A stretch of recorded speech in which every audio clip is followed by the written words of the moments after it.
Mabuhay everyone! Ngayon ay aming tatalakayin ang La Solidaridad kung saan inyong matututunan at malalaman kung sino nga ba ang nag-umpisa nito, bakit ito binuo, sino ang mga miyembro nito, ano ang mga nais nito, ano ang mga positibo at negatibong epekto nito, sino ang sinulatan, saan siya nanggaling, ano ang katangian, paniniwala, mga sinulat, okasyon, layunin at marami pang iba. Ito nga pala ang listahan ng aming miyembro sa grupo na ito kung saan lahat ay magbibigay aral at kaalaman sa inyo. Bago natin simulan ang ating ulat ngayon, nais ko munang ibahagi sa inyo ang isang tanong na minsan na nating naisip o tinanong sa ating sarili. Paano natin makakamtam ang tunay na pagbabago para sa ating bayan? Alam naman natin na ang kasaysayan ng Pilipinas ay marami ng mga pangkat at individual ang lumaban para sa mga reforma at kalayaan. At isa sa pinakamahalaga sa kanila ay ang La Solidaridad na itinatagpa noong panahon ni Rizal. Ngayon, hayaan ninyong ipakilala ko sa inyo ang ating ulat tungkol sa La Solidaridad, isang samahan para sa mga reforma at pagbabago ng bayan. Ang La Solidaridad ay isa sa pinakamahalagang grupo sa kasaysayan ng Pilipinas. Mula 1888 hanggang 1895, ito ang naging pangunahing boses ng mga Pilipinong nais ng pagbabago sa paraan ng pamamahala ng Espanya sa ating bansa. Masabi nating hindi ito basta-bastang isang organisasyon o isang pahayagan lamang, kundi isang grupo ito ng mga matatalino at masigasig na tao na naniniwala na maaari nating gawing mas mabuti ang mga bagay sa pamamagitan ng pagpapahayag ng ating mga hinaing, hindi sa pamamagitang paggamit ng sandata. Ngayon ay dumako na tayo sa Pilipinas sa ilalim ng pananakop ng Espanya noong taong 1565 hanggang 1898. Ang Espanya ay namamahala sa Pilipinas na mahigit 300 taon mula 1565 hanggang 1898. Sa panahon na iyon, napakahirap ng buhay para sa mga karamihan ng mga Pilipino dahil ang Espanya ay iniisip lamang ang kanilang sariling kapanginabang, hindi ang para sa atin. Ngayon, ano nga ba ang mga pangunahing kalagayan noon ng mga Pilipino at ng Pilipinas? Una, ang mga Pilipino ay hindi binibigyan ng pagkakataong hawakan ang mga mahalagang pwesto sa gobyerno at lahat ng importante ay para lamang sa mga Kastila. Ikalawa, ang ating mga produkto tulad ng asukal, tabako at abaka ay kinukuha ng Espanya sa napakababang halaga habang ang mga bilihin naman natin mula sa kanila ay napakamahal. Ikatlo, maraming Pilipino ang pinipilit na magtrabaho ng walang bayad para gumawa ng mga infrastruktura tulad ng kalsada at tulay. Ikaapat, ang mga praile ay may malaking kapangyarihan, sila ang nagmamay-ari ng malalaking lupain, kinokontrol din nila ang edukasyon lalo na sa mga bata. At panghuli, kaya naman noong mga panahon na iyon ay maraming Pilipino ang nangarap ng pagbabago at ito ang dahilan kung bakit din nabuo ang La Solidaridad. Talakayin naman natin ang patungkol sa politika. Ang Pilipinas ay tinuturing na overseas province of Spain. Lahat ng mahalagang pwesto sa gobyerno ay para lamang sa mga Kastila. Ang mga Pilipino ay makakuha lamang ng mga maliliit na trabaho na walang tunay na kapangyarihan. Maaari lamang silang maging clerk, mensahero o mga pinuno ng barangay na tinatawag na cabezas de barangay na walang sahod. Kahit na ganito, kailangan nilang sundin ng mga utos ng mga opisyal ng Espanya na kadalasan ay hindi alam o hindi pinapansin ang mga pangangailangan ng mga lokal na komunidad. Ang gobyerno noon ay puno ng katiwalian, which is hindi naman nabago dahil maski sa panahon natin ngayon ay nangyayari pa rin ito. Ang mga opisyal noon ay tumatanggap ng suhol, naunguhan ng pera ng bayan at ibinibigay ang mga magandang trabaho sa kanilang mga kaibigan, kamag-anak o para sa kanilang sarili lamang. Wala ring patas na sistema ng hustisya para sa mga Pilipino noon. Ang mga hukom na Kastila ay palaging pinapaboran lamang ang kanilang kapwa Kastila kahit na malinaw na nasa tama ang mga Pilipino. Ngayon, dumako naman tayo sa ekonomiya. Namahala ang Espanya sa ekonomiya ng Pilipinas para lamang makinabang sila. Ang mga Pilipino ay pinipilit magtanim at mangolekta ng mga materyales na kailangan ng Espanya tulad ng asukal mula sa Negros at Luzon, tabako mula sa Lambak ng Cagayan, abaka mula sa Bicol, kape mula sa Batangas at tinaw o indigo mula sa mga iba't ibang bahagi ng bansa. Ang mga hilaw na produkto naman ay ipinapadala sa Espanya sa napakababang halaga na itinakda ng mga otoridad ng kolonya, kaya't hindi kailanman nakakatanggap ng nararapat na bayad ang mga magsasaka at manggagawa ng Pilipinas. Kasabay nito, kailangan nilang bilhin ang halos lahat ng kanilang kailangan mula sa Espanya, tulad ng tela, kagamitan, kasangkapan at kahit na pagkain. Ang mga imported na produkto na ito ay ibinebenta sa napakataas na presyo, kaya't hindi nagkakaroon ng pagkakataon ang mga negosyong Pilipino na umunlad. Para bayaran ang mga gastusin sa pagpapatakbo ng kolonya at suporta ng mga opisyal ng Espanya, ang mga Pilipino ay binibigyan ng mabibigat na buwis. Ang pinakasusuklaman na buwis ay ang sedula personal, kung saan ang bawat taong higit sa 18 taong gulang ay kailangan magbayad lamang para mabuhay sa Pilipinas. Maraming mahihirap na pamilya ang napipilitang pumili kung magbabayad sila ng buwis o bibili ng pagkain para sa kanilang mga anak. Kailangan din sila magtrabaho ng walang bayad sa ilalim ng sistemang polo-wise servisyo. Ang mga lalaki kinakailangan magtrabaho ng 40 na araw sa isang taon para gumawa ng mga kalsada, tulay, simbahan at barko. Kadalasan ay malayo sa kanilang tahanan pa ito. Kung hindi sila makakapunta, kailangan nilang magbayad ng iba para pumalit sa kanila na lalong nagpapahirap lamang. Ngayon ay dumako naman tayo sa pamamahala ng relihiyon. Ang simbahang Katoliko ay isa sa mga pinakamakapangyarihang puwersa sa kolonyal sa Pilipinas noon. Ang mga orden ng relihiyon ay tulad ng mga Dominicano, Franciscano, Agustino at Jesus ay ang mga nagmamay-ari ng mahigit kalahati ng pinakamagandang lupang sakahan sa bansa. Nagpapatakbo sila ng malalaking hasyenda kung saan ang mga magsasakang Pilipino ay nagtatrabaho bilang mga kasama sa nagbabayad ng karamihan sa kanilang ani bilang upa sa simbahan. Kinokontrol din ng simbahan ang lahat ng uri ng edukasyon sa Pilipinas. Ang mga paaralan at universidad ay nagtuturo lamang ng wikang Espanyol, kasaysayan ng Espanya at mga turo ng Katolisismo. Hindi pinapayagan ng mga batang Pilipino na matuto tungkol sa sarili nilang kasaysayan, tradisyon o wika dahil gusto ng mga Kastila na makalimutan natin kung sino tayo at maging katulad ng mga Kastila. Dumako naman tayo sa mga karanasang panlipunan. Noon, ang buhay ay napakahirap para sa karamihan ng mga Pilipino noon. Mga isa lamang sa bawat 10 tao ang marunong bumasa at sumulat dahil ang edukasyon ay para lamang sa mga mayayamang pamilya. Karamihan sa mga Pilipino noon ay nakatira sa maliliit na kubong gawa sa kawayan at nipa na may kaunting pagkain at walang akses sa malinis na tubig o gamot. Karaniwan ng may mga sakit tulad ng kolera, bulutong at malaria. Yung malaria is isang sakit na dulot ng mga parasite. Marami ring sanggol at batang mga namamatay dahil hindi sila nakakuha ng tamang paggamot noon. Mayroon ding mga matitinding diskriminasyon na nangyari na rin noon.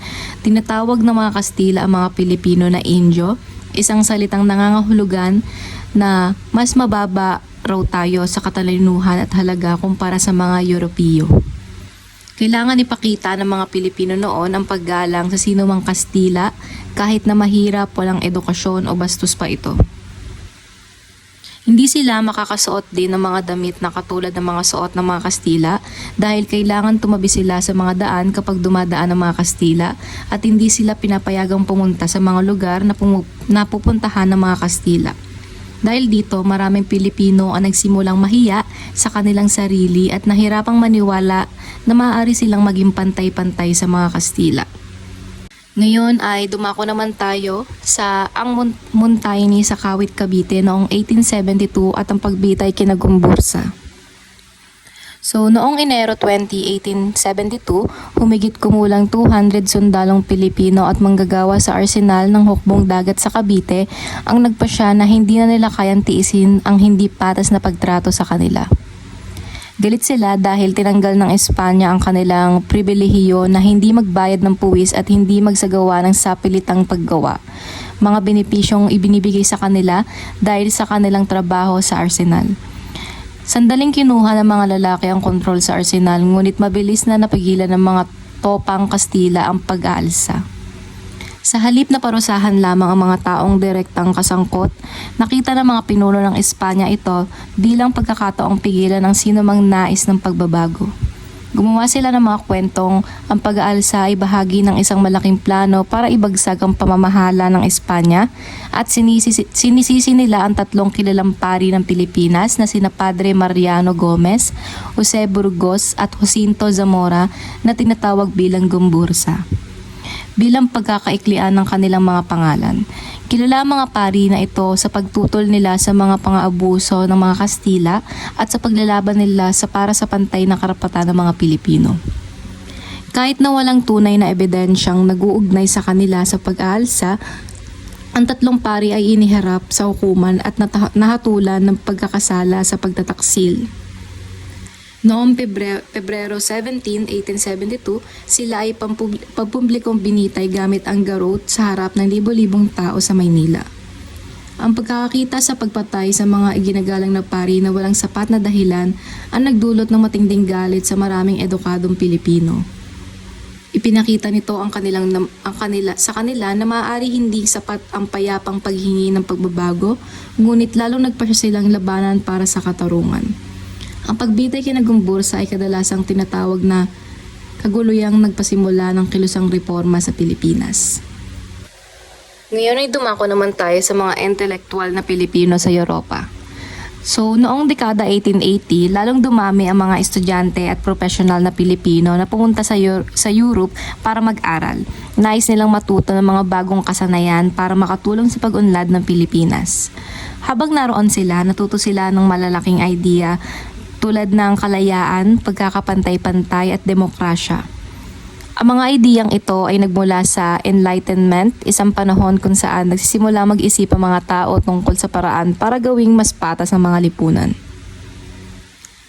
Ang mga intelektual na Pilipino ay bumubuo ng maliliit at di formal na grupo kung saan sila ay nag-uusap tungkol sa Pilipinas at kung ano ang maaaring gawin para mapabuti ang buhay ng mga tao.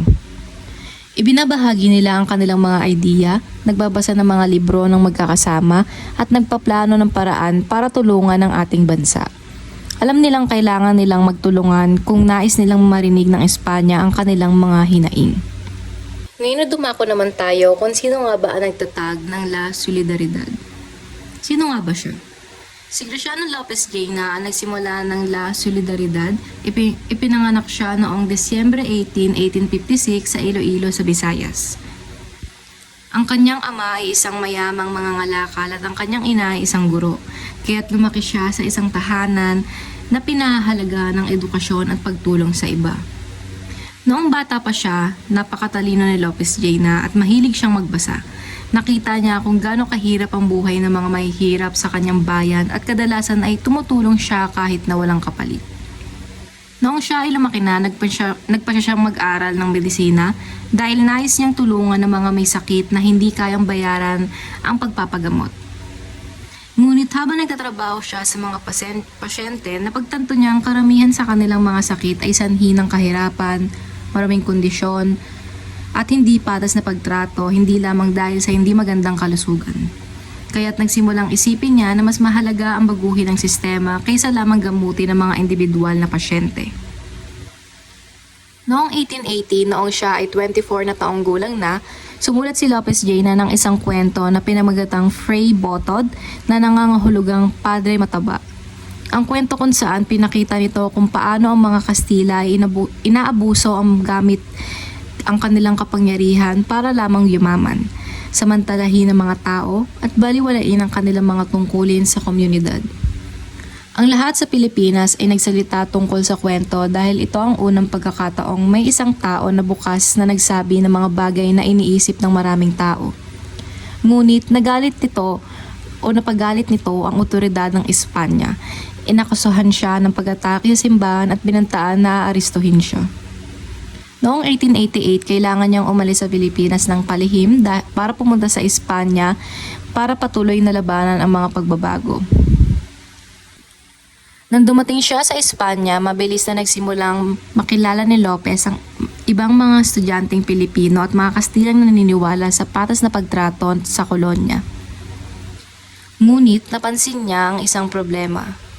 Maraming maliliit na grupo ang mga reformistang Pilipino, ngunit lahat sila ay nagtatrabaho ng hiwalay. Ang ilan ay nakatutok sa mga isyo tungkol sa relihiyon, ang iba naman sa mga karapatan sa politika, at ang iba problema pang ekonomiya. Dahil hindi sila nagtutulungan, hindi sila sineseryoso ng Espanya.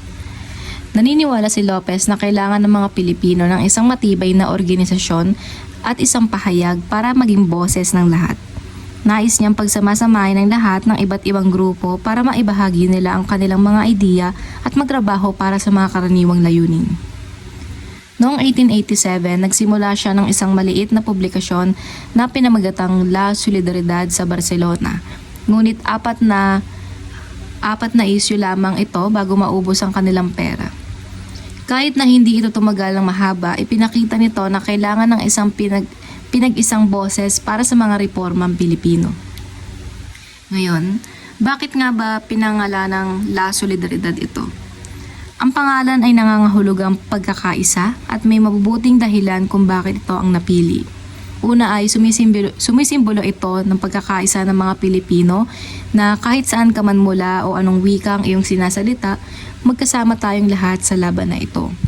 Pangalawa, nangangahulugan din ito ng pagtutulungan sa mga liberal na Kastila na naniniwala sa katarungan.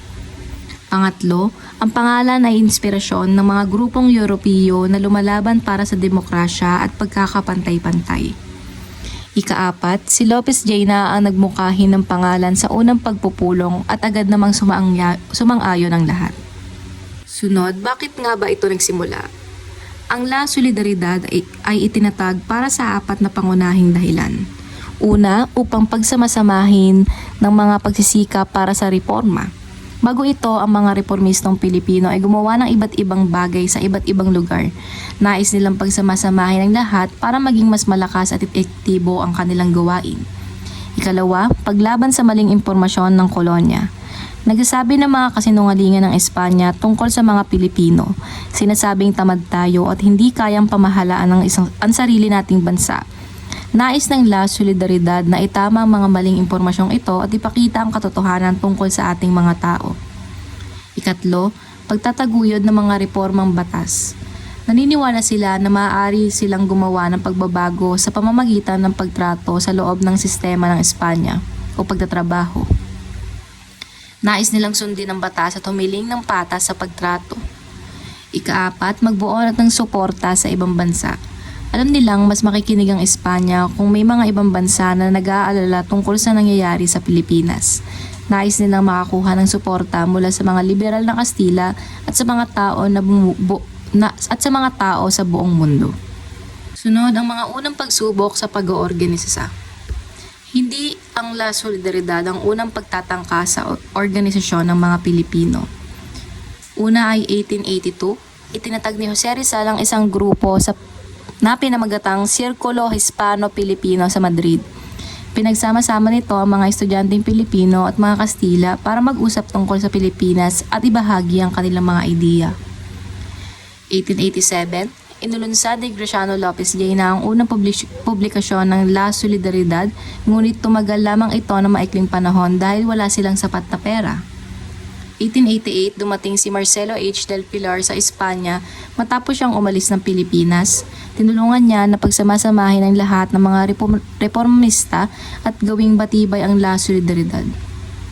Sunod ay pagkatatag at mga paunang layunin. Istruktura ng organisasyon. So, ang grupo ay inaayos para maging patas at kasama ang lahat. Una ay lupon ng pamamahala. Ang grupong ito ay namamahala sa mga patakaran at pera. Sila ang gumagawa ng mga malalaking desisyon at nagpaplano ng mga gawain ng grupo. Lupo ng editorial, sila ang nag-aalaga ng pahayagan, pumili ng mga artikulo, sinusuri kung maganda ito at tinitiyak na ang lahat ay naaayon sa layunin ng grupo.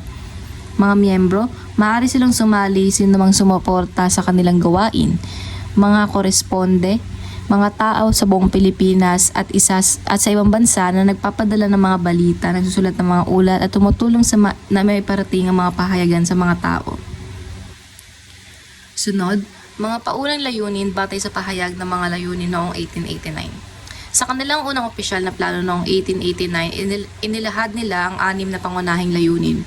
Una ay politikal, gawing regular na lalawigan ng Espanya ang Pilipinas na may kinatuan sa Cortes, bigyan ng pantay na karapatan ng mga Pilipino at payagan silang hawakan ng mga pwesto ng gobyerno. Ikalawa, relihiyon, ihiwalay ang simbahan at estado, payagan ng mga paring Pilipino na maging mga pinuno sa simbahan at itigil ang pagkontrol ng simbahan sa paraan, paralan at sa lupa.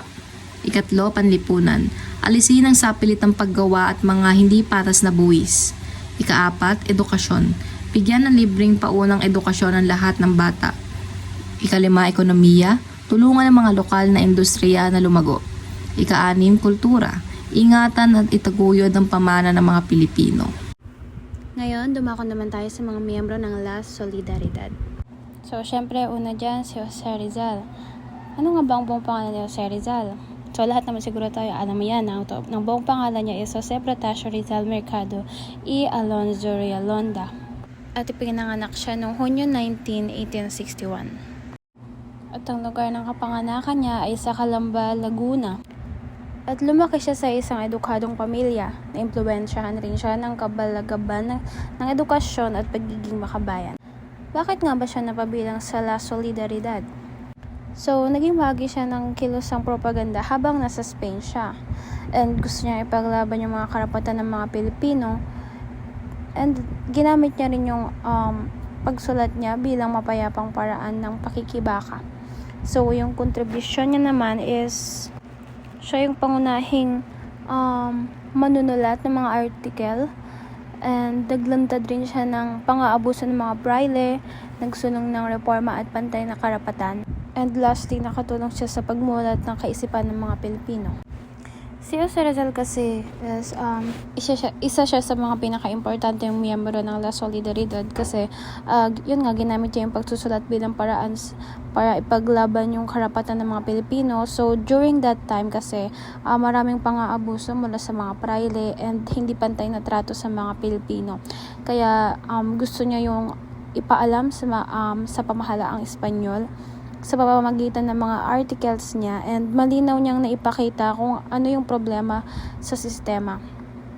So, hindi lang siya nagre-reklamo pero nagbibigay din siya ng suggestions kung paano yun maayos and tulad ng pagkakaroon ng equal rights and mas maayos na pamamahala.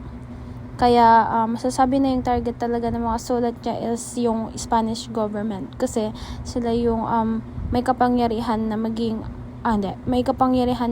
magpatupad ng reforms and at the same time nakatulong din yung mga sinulat niya para mamulat yung mga Pilipino lalo na yung mga edukado tungkol sa tunay na sitwasyon ng bansa natin before.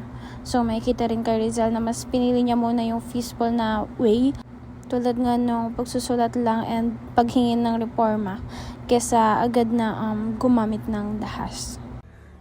Si Marcelo H. del Pilar na ang buong pangalan ay Marcelo Hilario del Pilar y Gatmaitan ay pinanganak noong Agosto 30, 1850 sa Bulacan. Isa siya sa mga pangunahing leader ng kilusang reforma noong panahon ng pananakop ng Espanya sa Pilipinas. Nag-aral siya ng abogansya sa Colegio de San Juan de Letran at University Santo Tomas. Ginamit niya ang kanyang talino at pagsusulat upang ipaglaban ang karapatan ng mga Pilipino laban sa pang-abuso ng mga kolonyal na otoridad. Kilala siya bilang editor ng pahayagang La Solidaridad kung saan inilathala niya ang mga artikulong naglalayong magmulat sa mga Pilipino at tumiling ng reforma mula sa pamahalang Espanyol. Si Marcelo H. del Pilar ay isang mahalagang bayani na nag-ambag ng pagising ng nasyonalismo sa bansa sa pamamagitan ng panunulat at mapayapang pakikibaka. Graciano Lopez Haina, he was one of the main writers and speakers of La Solidaridad. The main point of his writing is to expose the abuses of the friars and the Spanish government. Gumamit siya ng strong and direct language para ipakita ang katotohanan. Because of this, na-encourage niya ang mga Pilipino na magkaisa at maging aware sa kanilang karapatan. Si Antonio Luna naman, he was also a writer known for his critical thinking. The main point of his works is to criticize the wrong system in the government and the church. Ipinakita niya na kailangan ng reform and change para maging fair ang society. Dahil sa kanyang matalas na pag-iisip, nakatulong siya sa pagmulat ng isip ng mga Pilipino. The main point of their contribution is to use writing as a powerful tool to reveal the truth, fight injustice, and encourage Filipinos to stand for their freedom and rights. Thank you. Mariano Ponce.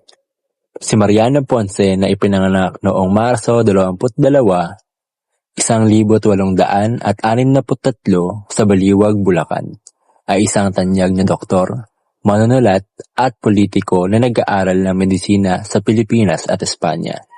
Bilang isang mahalagang kasapi ng propaganda movement, at isa sa mga nagtatag ng Asosasyon Hispano-Filipino. Malaki ang naging kontribusyon niya sa pakikibaka para sa reforma sa bansa. Noong Pebrero 1889, naging katuwang siya sa pagtatag at pamamahala ng pahayagang La Solidaridad, kung saan nagsulat siya ng mga editorial patungkol sa kasaysayan, politika at sosyolohiya. Sa kanyang mga akda, tanyag niyang ginamit ang mga sagisag, panulat, nananing, kalipulako at tikbalang upang ipahayag ang kanyang mga adhikain para sa sambayanang Pilipino. Jose Maria Panganiban. Si Jose Maria Panganiban na isinilang noong Pebrero 1, 1863 sa Mambulaw, Camarines Norte, ay isang kilalang propagandista, linguista at manunulat na nagtapos ng medisina sa Pilipinas at sa University of Barcelona, Spain. Bilang isang aktibong miyembro ng Asosasyon Hispano-Filipina at isa sa mga founding members ng Asosasyon La Solidaridad noong Disyembre 31, 1888, naging boses siya ng mga Pilipino sa Espanya gamit ang mga sagisag na panulat na Humapa o Jumapa at JMP. Naging masagisag siyang manunulat sa pahayagang La Solidaridad, kung saan ipinagtanggol niya ang kalayaan at pamamahayag at binatikos ang sistema ng edukasyon sa Pilipinas. Dahil sa kanyang pambihirang talino at husay sa pagsulat, ikinilala at hinangaan siya maging ng pambansang bayani na si Jose Rizal. At sumunod naman ay si Dominador Gomez. Si Dominador Gomez ay isang ilustradong Pilipino, physician, manunulat at leader ng manggagawa. Siya ay pinanganak noong Nobyembre 1866 sa Intramuros, Maynila. Anak ng edukadong pamilya at pamangkin ni Padre Mariano Gomez ng Gumbursa. Naging tagasulat siya sa La Solidaridad gamit ang pseudonym na Ramiro Franco at ipinagtanggol niya ang reforma at karapatan ng mga Pilipino laban sa kolonyal na Espanya. Pagbalik sa Pilipinas, lumipas siya sa kilusang manggagawa at naging pangulo ng Union Obrera Democratica Filipina, kung saan ipinaglaban niya ang mga karapatan ng mga trabahador. Sumunod naman ay si Pedro Paterno. Si Pedro Paterno or Pedro Alejandro Paterno ay isa ring ilustradong Pilipino, manunulat at politiko. Siya ay pinanganak noong Pebrero 1857 sa Santa Cruz, Maynila at nagmula rin sa mayamang pamilya. Siya ay sumulat ng nobela na pinamagatang Ninay at sumali sa propaganda movement. Siya ay naging taga-contributor sa La Solidaridad, kung saan sinulat niya ang mga artikulo at tula upang suportahan ang pagbabagong pananaw ng mga Pilipino. Hindi lang siya manunulat. Nahalal din siyang Pangulo ng Kongreso ng Malolos at naging tagapamagitan sa kasunduan ng Biak na Bato. Kaya kilala siya bilang isang tagapagbukas kamalayan at tagapagkapayapaan. Next, please. Antonio Maria Regidor. Si Antonio Maria Regidor ay isang abogado at ilustrado mula sa Manila. Siya ay nag-exile pagkatapos ng Cavite Mutiny noong 1872. Isang pangyayaring nadulot ng takot sa mga Pilipinong may edukasyon. Dahil dito napilitan siyang manirahan sa Europa, kung saan mas nakita niya ang malaking pagkakaiba ng sistema ng pamahalaan sa Spain at sa Pilipinas, lalo na sa usaping karapatan at hustisya.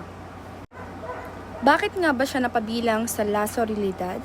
Napabilang siya dahil gusto niyang ipaglaban ang karapatan ng mga Pilipino sa mapayapang paraan. Bilang isang edukadong abogado, naniwala siya na maaaring makamit ang pagbabago sa pamamagitan ng pagsusulat at pagpapahayag ng mga katotohanan. Ginamit niya ang kanyang kaalaman para ipakita ang mga pang-aabuso at problema sa Pilipinas at para hikayatin ang reforma mula sa pamahalaang Espanyol. Kontribusyon ni Regidor. Bilang abogado, nakatulong siya sa pagbibigay ng legal na pananaw sa mga isyu ng kinakaharap ng mga Pilipino. Sumulat siya ng mga artikulo na nagpapaliwanag ng mga karapatan at batas. Isa siya sa mga tumutulong para mas maintindihan ng Spain ang sitwasyon ng Pilipinas, lalo kung paano naaapektuhan ang mamamayanan ng mga hindi makatarungang sistema. Ang mga katangian ni Regidor. Makikita kay Regidor ang pagiging matalino at makabayan. Isa siyang edukadong individual na ginamit ang kanyang kaalaman para sa kapakanan ng bansa. Hindi siya agad gumagamit ng dahas, kundi naniniwala siya sa pagbabago sa pamamagitan ng batas at reforms. Isa rin siyang diplomatic na tao na mas pinili ang maayos na pakikipag-usap kaysa sa maharahas na paraan. Isabelo de los Reyes. Si Isabelo de los Reyes ay isang manunulat, mamamahayag at historiador mula sa Bigan, Ilocos. Kilala siyang bilang Father of the Philippine Labor Movement dahil sa kanyang malaking ambag sa pagtatanggol sa karapatan ng mga manggagawa. Bukod sa pagsusulat, naging aktibo rin siya sa Spain kung saan mas lumawak ang kanyang kaalaman tungkol sa lipunan at politika. At bakit siya napabilang sa La Solidaridad? Naging bahagi siya dahil gusto niyang ipaglaban ang karapatan ng mga ordinaryong Pilipino, lalo na ang mga manggagawang kadalasan naaapi.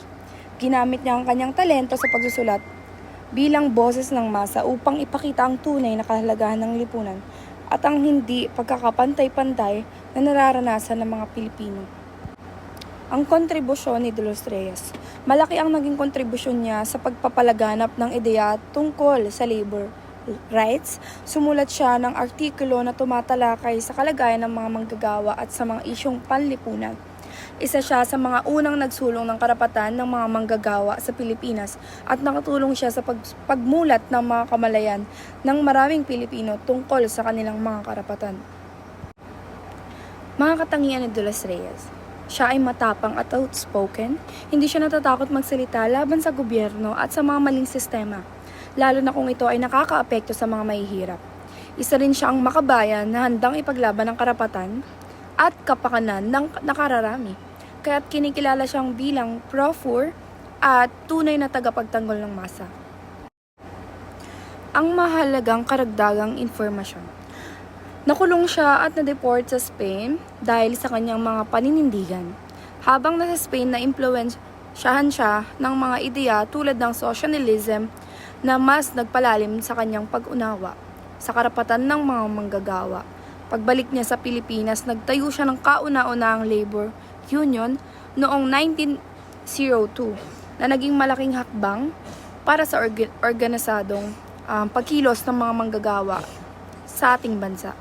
Eduardo Delete. Eduardo Delete, araw ng kapanganakan, Abril 25, 1879. Lugar ng kapanganakan, Malabon, Rizal, na ngayon ay bahagi ng Metro Manila. Pamilya, lumaki siya sa isang kapaligiran may pagpapahalaga sa edukasyon at nasyonalismo na nakapang-impluwensya sa kanyang pagiging makabayan. Wala masyadong malinaw na tala tungkol sa pangalan ng kanyang mga magulang o mga kapatid. Pag-aaral. Walang eksaktong tala ng taon ng kanyang pag-aaral, ngunit ito ay naganap noong huling bahagi ng 1800s. Nag-aaral siya sa mga paaralang pang-elementarya sa Malabon noon kanyang kabataan. Pinagpatuloy niya ang kanyang edukasyon sa Maynila, kung saan mas nabubog ang kanyang kaalaman at kamalayang panlipunan. Kilusang paggawa at nasyonalismo, lider sa kilusang manggagawa, tagapagtatag ng samahan, tagapagtatag ng taguyod ng karapatan ng manggagawa, makabayan at revolusyonaryo, manunulat at tagapagsalita. Sumunod ay si Jose Alejandrino.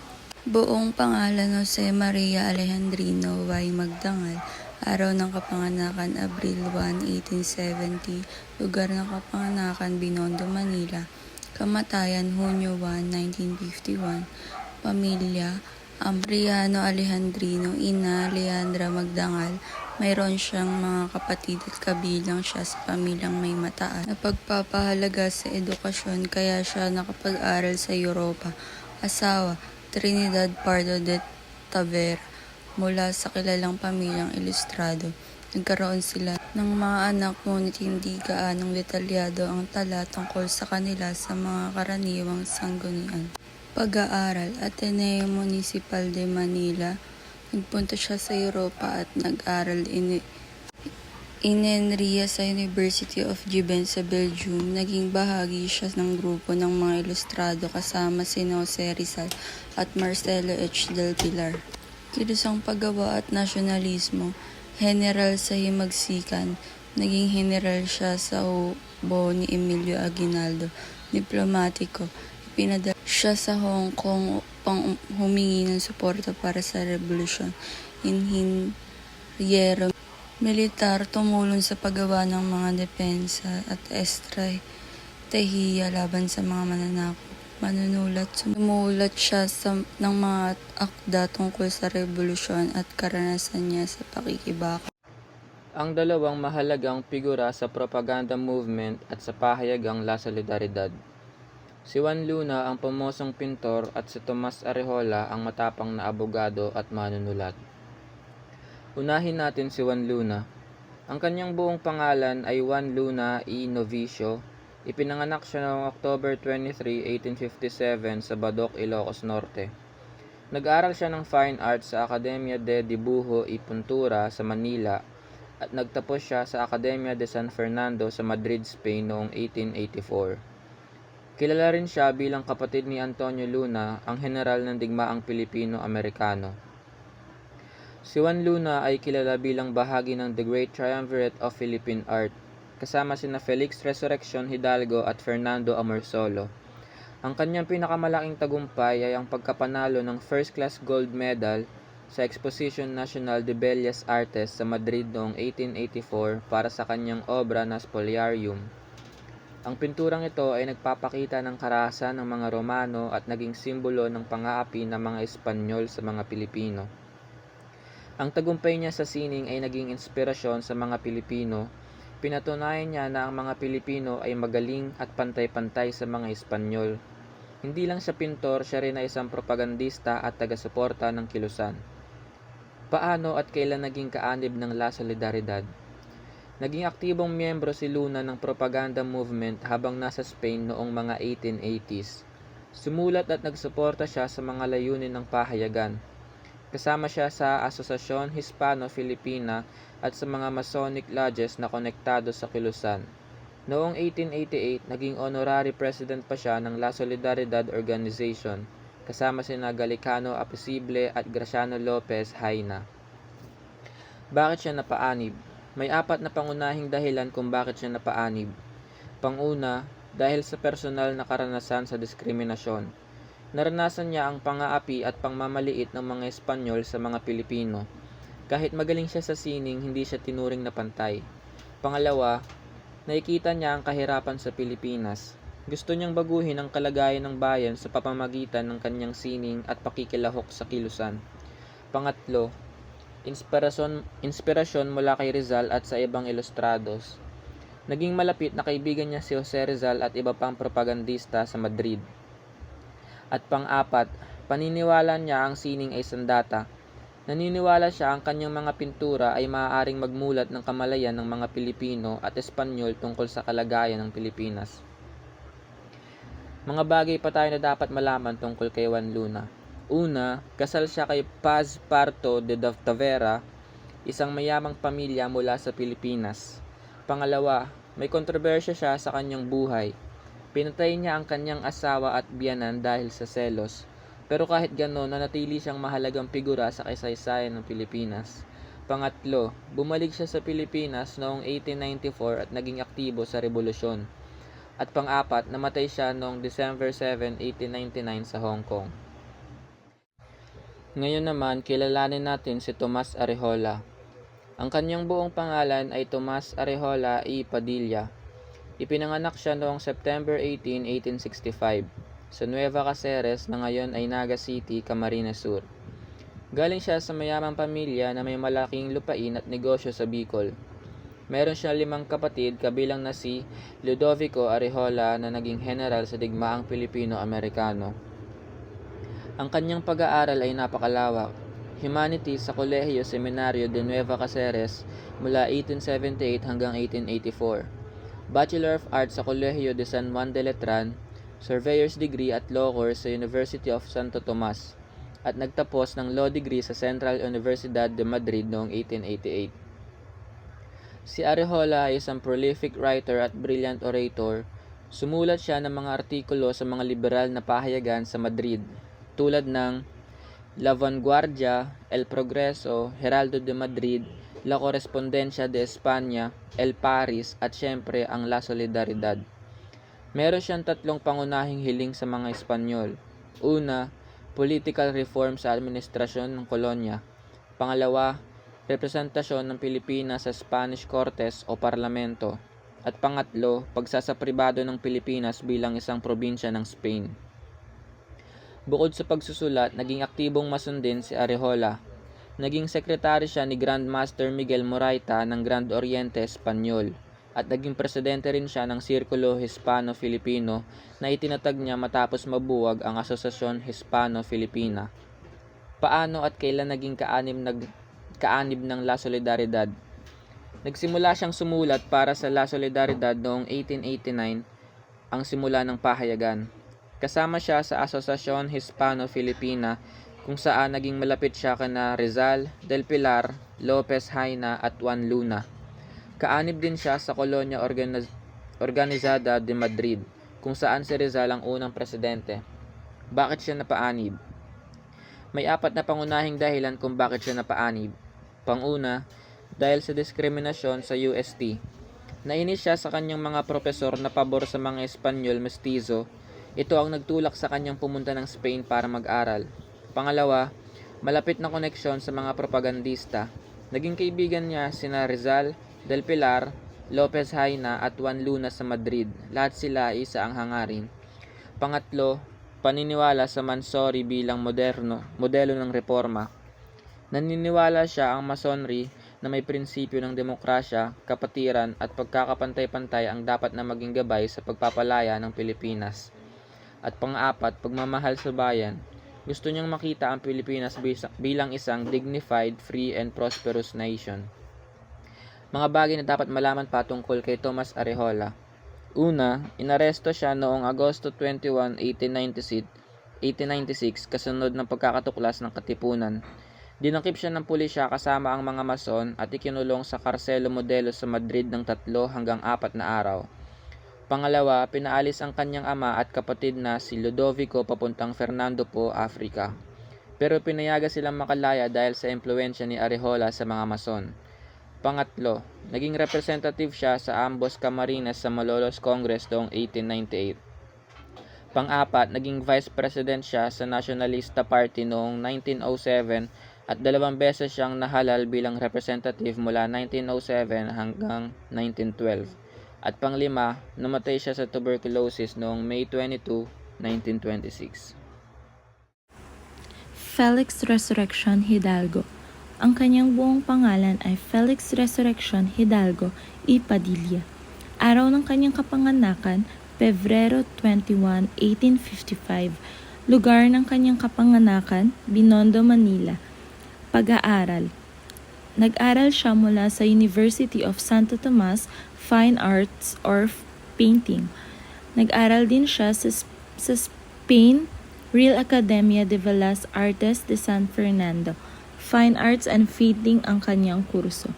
Kilala din siya bilang Filipino painter and symbol of national pride. Sa panahon ng kolonyalismo, mababa ang tingin ng mga Espanyol sa mga Pilipino, ngunit nang makilala si Hidalgo sa Europe at manalo ng mga parangal na bago ang pananaw na ito, ipinakita niya na ang mga Pilipino ay may kakayahan, talino at talento na kayang makipagsabayan sa ibang bansa. Ito ay hindi lamang personal na tagumpay, ito ay naging tagumpay ng buong bansa. Ang kanyang sining ay naging simbolo ng dignidad at pagkakakilanlan ng mga Pilipino. Bilang isang kaugnay sa La Solidaridad, sinuportahan niya ang layunin ng reforma sa isang tahimik ngunit makapangyarihang paraan. Hindi siya gumamit ng panulat o armas, kundi ng sining upang ipakita ang kakayahan ng kanyang lahi. Ipinapakita nito na ang laban para sa kalayaan ay hindi lang ginagawa sa politika o revolusyon. Maaari rin itong ipaglaban sa pamamagitan ng talento, kultura at sining. Si Felix Hidalgo ay hindi lamang isang pintor, isa siyang simbolo ng pag-angat ng dignidad ng mga Pilipino sa mata ng mundo. Binago niya ang pananaw ng mundo tungkol sa kakayahan ng mga Pilipino. Pedro Serrano Lactao, ang kanyang buong pangalan ay Pedro Serrano Lactao. Ang kanyang araw ng kapanganakan ay noong taong 1853. Lugar kung saan siya pinanganak ay sa Bulacan. Pag-aaral, Kolehiyo de San Juan de Letran. Diyan siya nag-aral ng kanyang kolehiyo. Kilala rin siya bilang writer, educator, and Spanish-Tagalog dictionary maker. Si Pedro Serrano Lactao, kung mapapansin natin na hindi lahat ng detalye tungkol sa kanyang buhay ay kumpleto, tulad ng kanyang eksaktong birthday, specific na address kung saan siya pinanganak at maging ang eksaktong kurso na kanyang tinapos. Pero mahalagang maintindihan na ang kakulangan ay impormasyon. Ito ay hindi nangangahulugang hindi siya mahalaga. Sa katunayan, nagbibigay ito ng mas malalim na insight tungkol sa panahon ng kolonyalismo. Noong panahong iyon, hindi lahat ng Pilipino ay nabibigyan ng sapat na pagkilala o dokumentasyon, lalo na kung hindi sila kabilang sa mataas na uri ng lipunan. Ipinapakita nito na maraming kontribusyon ng mga Pilipino ang hindi agad na itala, kahit na malaki ang kanilang naging ambag sa kaysaysayan. Sa kabila nito, malinaw pa rin ang kanyang naging papel bilang isang guro, manunulat at kasapi ng La Solidaridad. Ipinapakita nito na hindi kailangang kompleto ang detalye ng buhay ng isang tao para masukat ang kanyang halaga. Mas mahalaga ang kanyang mga nagawa. Sa pamamagitan ng kanyang diksyonaryo at mga sulatin, pinatunayan ni Lactao na ang edukasyon at wika ay makapangyarihang kasangkapan para sa pagbabago. Ipinakita rin nito na ang tunay na kontribusyon ng isang tao ay makikita sa epekto nito sa lipunan, hindi lang sa personal na detalye ng kanyang buhay. Ang kakulangan ng detalye ay hindi kahinaan. Ito ay paalala kung paano pinahalagahan ang mga Pilipino noon. Si Pablo Rianzares Bautista ay isang hindi gaanong kilalang personalidad sa kasaysayan ng Pilipinas, kaya kakaunti lamang ang mga detalyeng naitala tungkol sa kanyang buhay. tulad ng eksaktong petsa at lugar ng kapanganakan. Sa kabila nito, paniniwalang siya ay may kaalaman sa batas at naglingkod sa mga tungkuling legal at administribo noong panahon ng Espanyol. Ipinapakita nito na siya ay may ambag sa pamamahala ng pagtutupad ng batas sa kanyang panahon. Bagamat limitado ang impormasyon tungkol sa kanyang edukasyon, malinaw na siya ay kabilang sa mga edukadong Pilipino na naging bahagi ng kilusang reforma. Inuugnay din siya sa mga gawaing intelektual at sa mga pagsulong ng pagbabago sa lipunan. Si Pablo Llanzares Bautista ay isa sa mga Pilipino nag-ambag kahit hindi kaanong dokumentado sa paghubog ng kamalayan at reforma sa bansa. Magandang araw sa inyong lahat. Ako po si Shaquel Meneses at ngayon nais kong ibahagi sa inyo ang isang bagay na para sa akin ay hindi lang isang paksa sa kasaysayan. Ito ay isang kwento ng tapang ng pagmamahal sa bansa at ng kapangyarihan ng salita. Ngayon, titignan natin na ang dalawang mukha ng La Solidaridad, ang mga positibong epekto nito na nagbigay ng pag-asa at pagbabago at ang mga negatibong epekto nito na nagpapakita sa atin na kahit ang pinakamagandang pangarap ay may kasamang mga limitasyon at pagkabigo. Bilang estudyante ng tourism o ng turismo, iuugnay ko na rin ang pahayagan sa ating larangan sapagkat ang La Solidaridad para sa akin ay katulad ng pinakaunang travel vlog ng Pilipinas sa mundo. Ang unang travel vlog ng Pilipinas, bilang isang tourism student, ito ang pinaka-panapanabik na connection para sa akin. Isipin ninyo noong 1989, walang internet, walang Instagram, walang TikTok, walang YouTube. Pero ang La Solidaridad ay ginawang eksaktong bagay na ginagawa ng mga travel vlog ngayon. Ipinapakita nito sa mundo ang tunay na mukha ng Pilipinas sa pamamagitan ng mga artikulo, kwento at sanaysay sa pahayagan. Nalaman ng mga mambabasa sa Europa na ang mga Pilipino ay hindi mga barbaro o mga taong walang kultura tulad ng sinasabi ng mga Espanyol. Nalaman nila na tayo ay may sariling ugali, may kasaysayan, may talino at may dangal. At ito para sa akin ay isang napakalakas na epekto dahil sa tourism, ang unang hakbang ng pagbabago ay palaging ang pagbabago ng pananaw. At iyon ang eksaktong ginawa ng La Solidaridad. Pangalawa, nagtatag ng Filipino national identity. Ito para sa akin ang pinakamahalaga sa lahat ng positibong epekto. Bago ang La Solidaridad, ang mga tao sa atin ay tinatawag na mga Indio ng mga Espanyol. Isa itong salita na nagpapababa ng ating pagkatao bilang isang Pilipino. Parang sinasabi sa atin na wala tayong halaga or wala tayong lugar sa mundong ito. Pero sa pamamagitan ng La Solidaridad, sinimulan ng mga propagandista na gamitin ang salitang Pilipino hindi bilang pangalan ng lugar, kundi bilang pangalan ng isang taong may dignidad, may karapatan at may pagmamahal sa kanyang bansa. Para sa isang estudyante ng cultural tourism, ito ay napakahalaga dahil ang national identity, ang pakiramdam na may natatanging kultura ka, na may ipagmamalaki ka, ito yung pundasyon ng lahat ng magandang turismo. Kung hindi ka mahal ng iyong sariling kultura or kung hindi mo mahal ang sarili mong kultura, paano mo ito ipagtatanggol at ipapakilala sa iba bilang isang Pilipino, di ba? Susunod, pangatlo, naging heritage tourism asset ngayon. Ito ang napakagandang koneksyon ng La Solidaridad sa ating larangang tourism or sa course natin na tourism management. Ang mga lugar sa Barcelona, Madrid at iba pang bahagi ng Europa na may kaugnayan sa mga propagandista, ang mga coffee shop kung saan nagsulat si Rizal, ang mga printing house kung saan inilimbag ang pahayagan. Ngayon, ito ay mga heritage tourism destinations na. Ibig sabihin, ang isang pahayagan na isinulat higit 100 taon na ang nakakaraan ay nagsisilbi pa ring magnet para sa mga turista. At ito ay nagpapakita sa atin ng isang napakahalagang aral sa turismo. Ang kwento ng isang lugar o isang tao ay hindi namamatay. Ang mabuting kwento ay nagiging heritage at ang heritage ay nagiging destinasyon.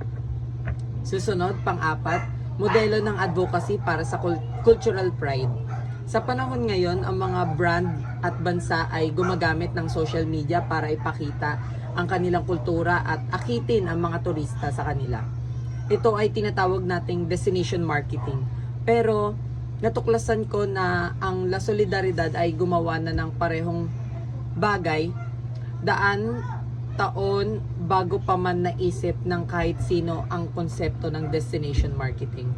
Ang mga artikulo nito ay hindi lang nagrereklamo laban sa Espanya. Nagpapakita rin ito ng mga magagandang aspeto ng kultura ng Pilipino.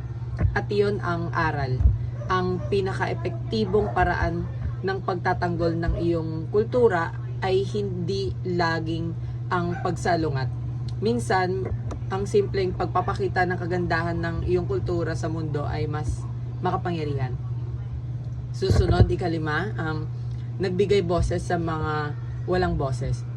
Ito ang pinaka-tao sa lahat ng positibong epekto. Sa panahon ng kolonyalismo, ang mga ordinaryong Pilipino ay walang paraan para para marinig ang kanilang tinig. Ang mga Espanyol ang naghahari na ang mga Espanyol ay ang mga naghahari. Then, yung mga Espanyol na to ang nagtatakda ng mga patakaran at ang mga Pilipino ay walang karapatang magsalita.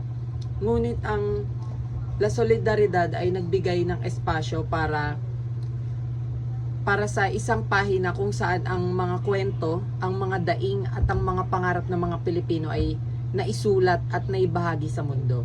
At ito ay isang bagay na dapat tayong dapat ipagdiwang, sapagkat kahit hanggang ngayon isa sa mga pinakamahalagang tungkulin ng journalism at ng cultural storytelling ay ang pagbibigay tinig sa mga taong hindi marinig. Susunod, ika-6, mapayapang landas ng pagbabago. Sa lahat ng paraan ng pakikibaka, pinili ng mga propagandista ang pinakamapayapa, which is yung panunulat. Hindi pag-aalsa, hindi digmaan, hindi karahasan. Inilatag nila ang kanilang mga argumento sa papel at hinangad nilang mangyari ang pagbabago sa pamamagitan ng pag-uusap at pagkausap sa mga Espanyol. Ito ay nagpapakita ng napakataas na antas ng pag-iisip, sapagkat ang madaling gawin ay ang mag-alsa, di ba? Ang mahirap at ang mas mahalaga ay ang manatiling makatao at mapayapa sa gitna ng paghihirap. At iyon ang naging halimbawa ng La Solidaridad. Ngayon, pag-usapan naman natin ang mga bagay na hindi naging maganda o mga negatibo, at para maging tapat, kailangan nating aminin na ang La Solidaridad ay may mga malubhang problema. At ang una sa mga ito ay ang usapin ng pera. So, una, palaging kulang sa pondo. Ang pagpapatakbo ng pahayagan ay nangangailangan ng malaking gastos.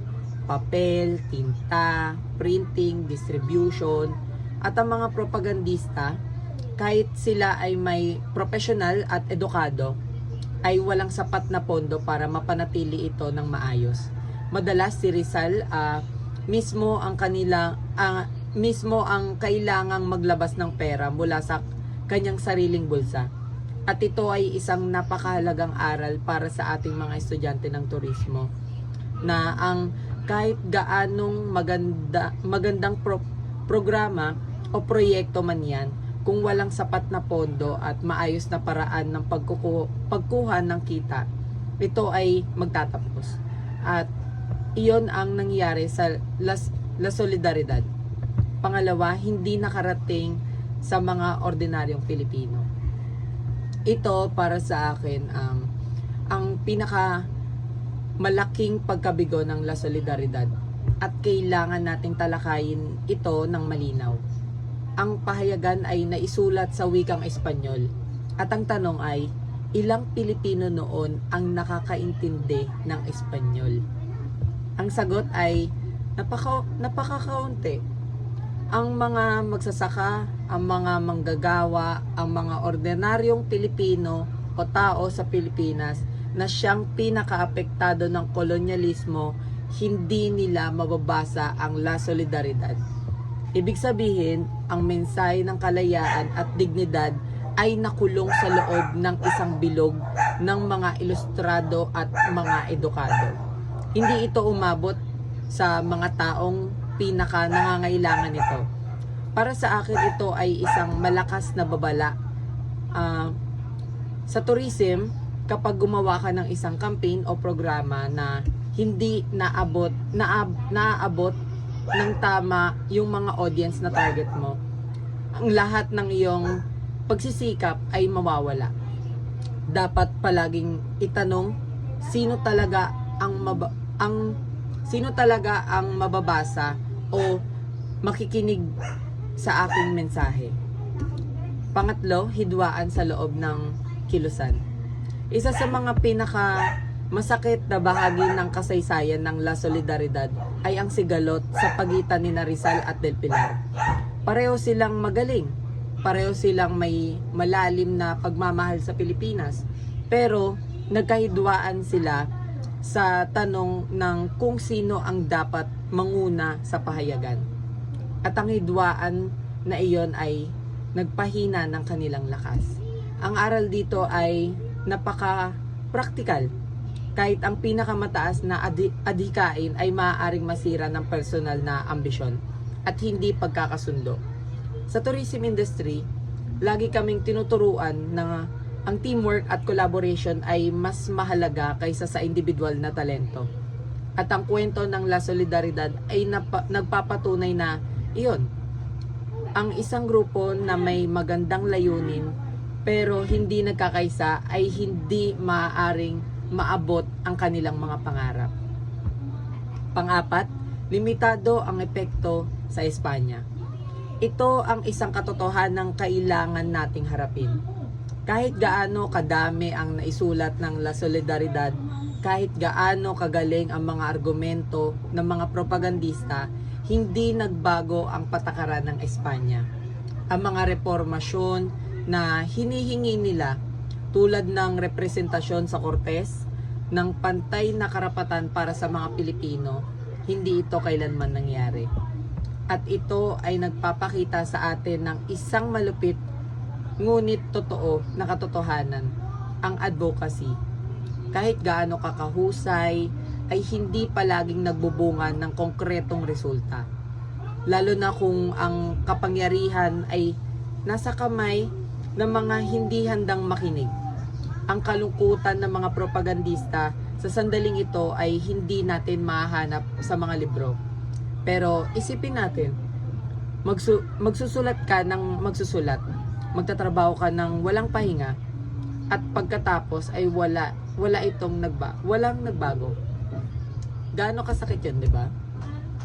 Ikalima, nagdulot ng panganib sa mga manunulat. Hindi lang pera at pagsisikap ang ibinayad ng mga sumusuporta sa La Solidaridad. Nagbayad din sila sa kanilang kalayaan at minsan ng kanilang buhay. Marami sa mga nagsulat para sa payagan ay ikinulong, dinipota o pinatapon. Ang bawat artikulo na inilathala ay isang panganib dahil alam nila na tinitiktikan sila ng pamahalaan ng Espanya. Para sa akin, ito ay nagpapakita ng tunay na kahulugan ng tapang. Hindi tapang ang pagtataas ng kamao ng walang panganib. Tapang ang pag-alam mo sa panganib. At pagpili mong ituloy pa rin ang tamang bagay. At iyon ang ginawa ng bawat manunulat ng La Solidaridad. Ika-6, maikli ang buhay, nagsara noong 1895. Sa huli, ang La Solidaridad ay nagsara noong 1895. 6 na taon lamang matapos itong itatag at nang magsara ito, parang nawala ang ilaw sa loob ng isang silid.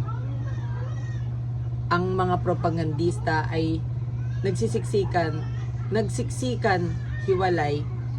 Ang kilusan ay nawalan ng plataporma at ang mga pangarap na nagsimula sa mga pahina ng payagan ay natirang nakatenga. Hindi pa naabot, hindi pa natutupad. Pero, at ito ang gusto kong itaas. Ang pagsasara nito ay hindi nangangahulugang kabiguan dahil ang mga buto ng pagbabago na itinatanim ng La Solidaridad ay lumago. Hindi sa loob ng 6 na taon, hindi sa loob ng 10 taon, pero lumago at ang mga ideyang iyon ay naging bahagi ng pundasyong pinagsimulan ng kalayaan ng Pilipinas ngayon. Sa aking pangwakas na salita, sa lahat ng positibo at negatibo nito, ang La Solidaridad ay nananatiling isa sa mga pinakamalaga at pinakamatapang na kilos sa kasaysayan ng Pilipinas. Ito ay nagpapakita sa atin na ang pagbabago ay hindi palaging mabilis. Madalas ito ay matagal, masakit, at puno ng pagkabigo. Pero ang mga taong naniniwala sa tama at nagpapatuloy kahit mahirap na, sila ang nagbabago ng kasaysayan. At kung mayroon akong isang aral na gustong dalhin mula sa La Solidaridad papunta sa aking pag-aaral ng turismo, ito ay ang salita, ang kwento, at ang pagpapakita ng katotohanan ng iyong kultura. Ito ang pinakamakapangyarihang sandata na mayroon ka. At dumako naman tayo sa sino ang sinulatan. So, mga opisyal na pamahalang Espanyol, then ipinakita yung mga pang-aabuso sa Pilipinas, humingi ng reforma at pantay na karapatan, nakarating din sa mga edukadong Pilipino, nagmulat sa mga isyong panlipunan. So, yung mga sulatin sa La Solidaridad is hindi lang basta para sa mga Pilipino, kundi nakafocus rin talaga yun sa mga officials ng pamahalang Espanyol. So, yung goal kasi ng mga writers tulad ni Jose Rizal is may parating sa mga Espanyol kung ano yung totoong nangyari sa Pilipinas. Lalo na yung mga pang-aabuso ng mga praile and yung kakulangan ng karapatan ng mga Pilipino. So parang gusto nilang ipakita na mali yung sistema and kailangan yung baguhin. At the same time, indirectly para rin yun sa mga Pilipino, lalo na sa mga edukado, para mamulat sila sa realidad ng lipunan. So, masasabi ko na dalawang audience talaga siya. Yung Spanish authorities na may kapangyarihan gumawa ng reforma, and yung mga Pilipino na pwedeng maging aware and eventually makisa sa pagbabago. Ang La Solidaridad ay isang pahayag na itinayag noong panahon ng kolonyalismo ng Espanyol bilang bahagi ng kilusang reforma ng mga Pilipino. Nagmula ang La Solidaridad sa Barcelona noong 1889. Dito, ito unang inaambagan ang mga Pilipinong ilustrado. Ito ay matatawag ng mga edukadong Pilipino na naninirahan sa Espanya. Kalaunan, inilipat ang operasyon na ito sa Madrid, Spain. Ang La Solidaridad ay may liberal at reformistang katangian. Ito ay nagsilbing intelektual na plataporma ng mga ilustrado upang mailahad ang mga isyong panlipunan at pampolitika sa Pilipinas at upang itaguyod ang mga kinakailangang reforma laban sa kolonyal na pang-aabuso. Ang kanyang paniniwala. Ang La Solidaridad ay isang payagan na naging boses ng mga Pilipinong reformista noong panahon ng Espanyol. Ang kanilang pangunahing paniniwala ay hindi agad revolusyon, kundi mapayapang reforma. Ibig sabihin nito ay gusto nilang baguhin ang sistema sa legal at maayos na paraan. Naniniwala sila sa pagkakapantay-pantay kung saan dapat pareho ang karapatan ng mga Pilipino at Kastila. Gusto rin nila ng representasyon sa pamahalaan ng Espanya para magkaroon ng boses ang Pilipinas. Bukod dito ay ipinaglaban nila ang kalayaan sa pananalita at pamamahayag, pati na rin ang edukasyon at modernisasyon para sa pag-unlad ng bansa. Isa na rin ang kanilang paniniwala sa sekularisasyon ng simbahan, kung saan mas bibigyan ng pagkakataon ang mga Pilipinong pare. Ang kabuuan ay ang layunin lang ng La Soledad na makamit ang pagbabago at mayapa sa makatarungang paraan. Ang mga sinulat niya. Ang La Soledad ay naglalaman ng iba't ibang uri ng sulatin tulad ng mga sanaysay, editorial at artikulo na tumatalakay sa kalagayan ng Pilipinas noong panahon ng Espanyol. Tinutukan ng mga sulating ito ang mga isyu tulad ng katiwalian sa pamahalaang pangabuso at ang pangabuso ng mga praile, diskriminasyon sa mga Pilipino at kakulangan sa karapatan at representasyon. Sa pamamagitan ni Jose Rizal Marcelo, H. del Pilar at Graciano Lopez Haina, napahayag ang mga hinaing ng mga Pilipino at ang kanilang panawagan para sa reforma, pagkakapantay-pantay, kalayaan sa pananalita at pagbago ng lipunan. Ang dokumentong La Solidaridad ay mahalagang suriin dahil ito ang pangunahing pahayagan ng kilusang propaganda. Inilunsad ito noong Pebrero 15, 1889 sa Barcelona upang ipahayag ang mga adhikain ng mga Pilipino para sa reforma, pantay na karapatan at mas makatarungang pamamahala. Sa kontekstong ito, mahalaga ang dokumento bilang refleksyon ng historical na tugon ng mga Pilipino sa kawalan ng pantay na karapatan at representasyon. Bago po tayo sumabak sa pagsusuri, nais ko munang ipaliwanag kung anong layunin ng aking critical analysis. Ang karamihan sa atin ay nakilala ang La Solidaridad bilang isang pahayagan na ginamit ng mga propagandista para humingi ng reforma sa Espanya. Tama yun. Ngunit ang tanong ko po sa sarili ko habang ginagawa ito ay, hanggang doon lang ba ang kahalagaan nito? Hindi po. Para sa akin, ang La Solidaridad ay isang salamin at kung titingnan natin ito ng mabuti, makikita natin ang ating sarili sa loob nito. Ang ating mga suliraning panlipunan ngayon, ang ating takot, ang ating mga pagkabigo, at ang ating potensyal na magbago. Kaya ang aking pagsusuri ay nakatuon sa tatlong pangunahing aspeto. Una, ang social media, kung paano ang La Solidaridad at ang social media ngayon ay nagkakatulad sa layunin ngunit nagkakaiba sa kalidad. Pangalawa, ang kalayaan sa pagpapahayag, ang mga banta sa kalayaang magsalita noon at ngayon. Pumunta na tayo sa ating unang pagsusuri. Kung titingnan natin ang La Solidaridad noong 1889 at ang social media ngayon sa tabi-tabi, may kita natin ang may kita natin na magkatulad sila sa puso ngunit magkaiba sa anyo.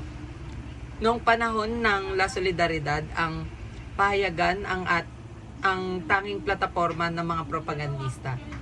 Isang kopya lang, isang mambabasa. Nakarating lang ito sa mga edukadong tao dahil nakasulat ito sa Espanyol. Wala silang internet, wala silang telepono. Ang tanging sandata nila ay ang kanilang panulat at ang kanilang tapang. Ngayon tayo ay may Facebook, may TikTok, may YouTube, at may Twitter. Kahit sinong may telepono ay makakapagsalita na. Mas malawak ang ating maaabot. Mas maraming tao ang ating naaabot sa isang post kaysa sa isang buong taon ng La Solidaridad. Ngunit, at ito po ang kritikal na bahagi. Mas maraming boses ngayon, ngunit mas kaunting may tunay na layunin. Isipin natin ito, ang mga propagandista, sina Rizal, Del Pilar, Lopez, Jaena, bawat salitang kanilang isinulat ay may intensyon, may layunin, may direksyon. Hindi sila nagsulat para sa likes o para sa views. Nagsulat sila dahil mahal nila ang kanilang bansa at gusto nilang magbago ang sitwasyon. Tayo ngayon, minsan, nagpo-post tayo ng walang iniisip. Trending lang, basta makisali, viral lang, kahit wala namang kabuluhan. Kaya ang tanong ko po sa ating lahat at sa sarili ko rin ay ito, ginagamit ba natin ang ating plataforma ng may layunin? O ginagamit lang natin ito para sa sariling kasiyahan? Ang social media ay isang kapangyarihan, ngunit ayon mismo sa ating kasaysayan, ang kapangyarihan ay may kasamang pananagutan. Lumipat naman tayo sa ating pangalawang pagsusuri, ang kalayaan sa pagpapahayag. Ang isa sa mga bagay na pinakahumahanga ako sa mga propagandista ay ang kanilang tapang. Alam nila na ang pagsulat sa La Solidaridad ay mapanganib. Alam nila na maaari silang maaresto, ma-exile, at mawalan ng kabuhayan. Ang ilan sa kanila ay naranasan na nga ito. Ngunit patuloy silang sumulat. Ngayon, tayo ay may konstitusyon. Mayroon tayong mga batas na nagpoprotekta sa ating kalayaan sa pagpapahayag. Sa papel, mas protektado tayo kaysa sa mga propagandista noon. Ngunit, mas matapang ba tayo sa pagsasalita ng katotohanan kaysa sa kanila? Sa ating panahon ngayon, ang mga banta ay iba na ang anyo. Hindi na pisikal na pag-aaresto lamang. Meron na tayong online harassment. Meron tayong red tagging sa mga nagtataguyod ng katotohanan. Meron tayong fake news na ginagamit bilang sandata laban sa mga nagsasalita ng tama. At ang isa sa mga pinakamapanganib na banta ngayon, ang self-censorship. Ang pagpili nating manahimik dahil sa takot sa paghuhusga ng iba.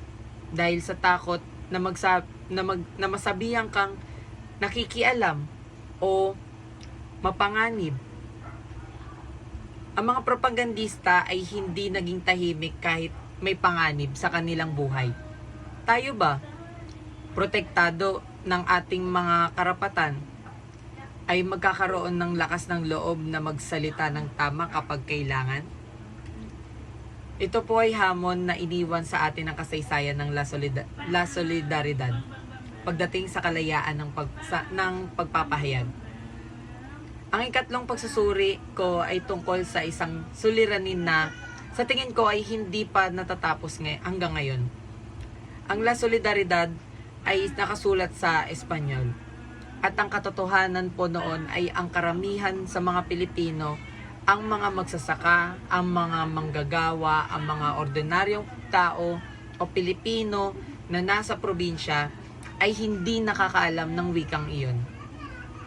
Ibig sabihin, ang mensahe ng kalayaan ay nananatili sa mga ilustrado lamang. Nananatili sa mga edukado. Hindi nakarating sa mga taong pinaka nangangailangan ng pagbabago. Ngayon, isipin natin ang ating panahon. Meron tayong internet. Meron tayong social media. Meron tayong daang-daang paraan para maipaabot ang mga mahahalagang mensahe. Ngunit, naabot ba natin talaga ang lahat? Hindi po. Dahil mayroon tayong tinatawag na digital divide. Ang agwat sa pagitan ng mga may access sa teknolohiya at ng mga wala. Ang mga nasa liblib na probinsya, ang mga matatanda, ang mga may hirap na pamilya, marami sa kanila ay hindi pa rin naaabot ng mga usaping tinatalakay natin sa social media. At bilang isang o bilang isang tourism student, may espesyal na responsibilidad tayo rito. Kung ang ating mga heritage sites, ang mga museo, ang mga historical makers, ang mga lugar na may kaugnayan sa La Solidaridad at kay Rizal ay nagpapaliwanag lamang sa Ingles o sa mabigat na salita, hindi pa rin natin talagang naabot ang lahat. Ang La Solidaridad ay nagbago, ang La Solidaridad ay nabigo sa aspetong ito. Huwag nating ulitin ang pagkakamaling iyon sa ating trabaho bilang mga tagapagtaguyod ng turismo at kultura. Ang ikaapat na pagsusuri ko ay tungkol sa isang bagay na sa tingin ko ay isa sa mga pinakamatandang kahinaan ng tao. Alam nating lahat ang kwento, ang sigalot ni na Jose Rizal at Marcelo H. del Pilar tungkol sa pamumuno ng La Solidaridad. Parehong matalino, parehong makabayan, parehong gusto ng pagbabago para sa Pilipinas. Ngunit hindi nila mapigilan ang kompetisyon sa pagitan nila. At dahil doon, nahina ang kanilang pinagsamahang layunin. Hindi po ito bago at hindi rin po ito natapos noong ika-19 na siglo. Tingnan natin ang ating panahon ngayon, kung gaano karaming magagandang grupo at organisasyon ng kabataan ang nagsimula ng may magandang layunin, ngunit nauwi sa pagkakahiwalay dahil sa sigalot sa loob. Hindi dahil sa panlabas na kaaway, kundi dahil sa ego, sa kompetisyon sa posisyon, at sa personal na interes. May kita natin ito sa mga grupo ng kabataan sa paaralan. May kita natin ito sa mga advocacy group sa social media. Kahit sa mga simpleng group project sa klase, minsan ang pinakamalaking hadlang ay hindi ang trabaho mismo, kundi ang hindi pagkakaunawaan ng mga miyembro. Ang aral ng La Solidaridad dito ay malinaw at simple. Ang layunin ay mas dakila kaysa sa sino mang individual. Kung hindi natin kayang ilagay ang misyon bago ang ating sariling interes, bago ang ating ego, bago ang ating pagdanais na makilala at mapuri, tayo ay mabibigo bago pa man tayo labanan ng ating sariling tunay na kalaban. Sa pangunguna ni Jose Rizal, Marcelo H. del Pilar at Cristiano Lopez Haina, naging mahalagang kasangkapan ang pahayagang para magising ang kamalayang pambansa ng mga Pilipino. Ibig sabihin, tinutulungan nito maunawaan ng mga Pilipino ang kanyang kalagayan sa ilalim ng kolonyal na pamahalaan at ang pangangailangan ng pagbabago. Ginamit din ang